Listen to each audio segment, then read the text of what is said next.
আজিৰে পৰা ভাস্কৰ্ছ গেলেৰীৰ উদ্যোগত হস্ততুলিকাৰে ন বস্ত্ৰ প্ৰস্তুতকৰণৰ বিশেষ কৰ্মশালা অনুষ্ঠিত কৰা হয়।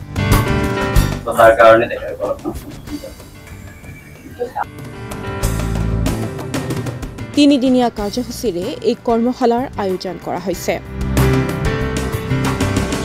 ৰং তুলিকাৰে কাপোৰত ফুল তুলি জনপ্ৰিয়তা অৰ্জন কৰা ভাস্কৰ্ছ গেলেৰীৰ উদ্যোগত এই প্ৰচেষ্টা নতুন প্ৰজন্মক ৰং তুলিকাৰ প্ৰতি আকৰ্ষিত কৰাৰ প্ৰয়াস এয়া।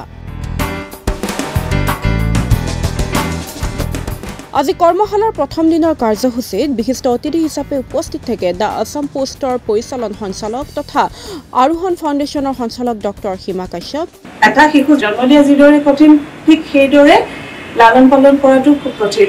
তেনেকৈ আজি 2017 বৰ্ষৰ পৰা আজিৰ ডেটলৈকে আজি আমি যিহেতুকে আহিব পাৰিছো ভাস্কৰৰ কাৰণে আৰু ইয়াতে থকা তেওঁ সকলো প্ৰত্যেকগৰাকী পৰিয়াল মই কিন্তু এমপ্লয় কেতিয়াও এমপ্লয় বুলি নকওঁ পৰিয়াল এই ভাস্কৰে যিখিনি কৰিছে তাৰ আঁৰত তেওঁ পৰিয়ালটো আছে আৰু পৰিয়াল থাকিলেহে পৰিয়ালে আমাক আগবঢ়াই লৈ যায়।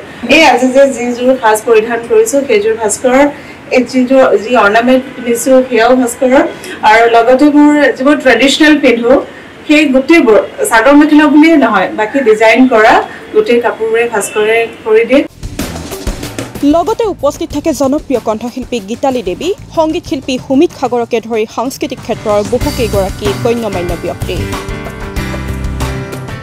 আজি যিটো প্ৰচেষ্টা এই কৰ্মশালাৰ জৰিয়তে আমাৰ কণমানিসকলেই হওক বা অভিজ্ঞসকলে আহক আপোনালোকে শিকিবলৈ আহক হেণ্ড প্ৰিণ্টনো কি যিসকলে নাজানে তেওঁলোকে জানিব আৰু এনেকৈ তেখেতে যেনেকৈ এখন হাত আগবঢ়াই দিছে আপুনি আৰু এখন হাত আগবঢ়াই দিয়ক তেনেকৈ আমি সকলোৱে জীৱনত আগবাঢ়ি যাব পাৰোঁ।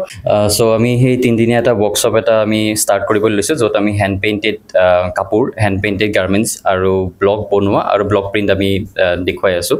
চ' এটা মোৰ বহুদিনীয়া এটা প্ৰচেষ্টা। চ' ফাৰ্ষ্ট টাইম মই কৰি আছোঁ এইটো ৱৰ্কশ্বপ।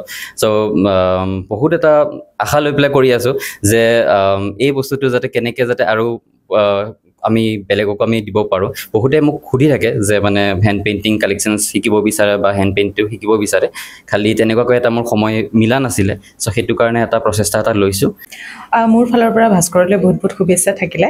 এটা ইউনিক প্ৰচেষ্টা খুব চাগে কমেই হোৱাই নাই চাগে ন ভাস্কৰ, ফাৰ্ষ্ট টাইম চাগে হ'ব আৰু এনেকুৱা কৰ্মশালা হোৱাটো জৰুৰী কাৰণ সকলোৱে জনাটো উচিত হেণ্ড পেইণ্টিং হওক ব্লক পেইণ্টিঙৰ বিষয়লৈ। মোৰ মানে ভাল লাগিছে এটা ইউনিক প্ৰচেষ্টা যিহেতু। মোৰ আহি পেলাই বিৰাটেই ভাল লাগিছে আৰু ইয়াতে মই ফেশ্বনক হাইলাইট কৰি পেলাই হেণ্ড পেইণ্টিং কেনেকৈ কৰিব লাগে, কিছুমান বস্তু কেনেকৈ মডিফাই কৰিব লাগে আৰু ষ্টেজত প্ৰেজেণ্ট কৰিব লাগে বা শ্বুটত ইউজ কৰিব পাৰোঁ তাৰ ওপৰত অলপ কম বুলি পেলাই ভাবিছোঁ। তেখেতে যিটো প্ৰচেষ্টা লৈছে এইটো খুব সুন্দৰ প্ৰচেষ্টা কাৰণ মই এজ এ আৰ্টিষ্ট আমিতো এনেকৈ পেইণ্টিঙৰ কেম্প বা স্কাল্পচাৰৰ কেম্প আমি পাতি থাকোঁ, আমি নিজেও অংশগ্ৰহণ কৰিব যাওঁ, গতিকে সেইটো এটা আমাৰ চলি আছে। কিন্তু হেণ্ড প্ৰিণ্টিং হিচাপে তেওঁ যিখিনি কাম কৰিছে ইয়াৰ কিছুমান মেথড থাকে, সেই মেথডখিনি তেওঁ বেলেগক যে শিকাব খুজিছে সেইটো এটা খুব ভাল কথা হৈছে কাৰণ বহুতে এই বস্তুখিনি নাজানে কিন্তু কৰিবলৈ খুব আশা কৰে, ইচ্ছা কৰে।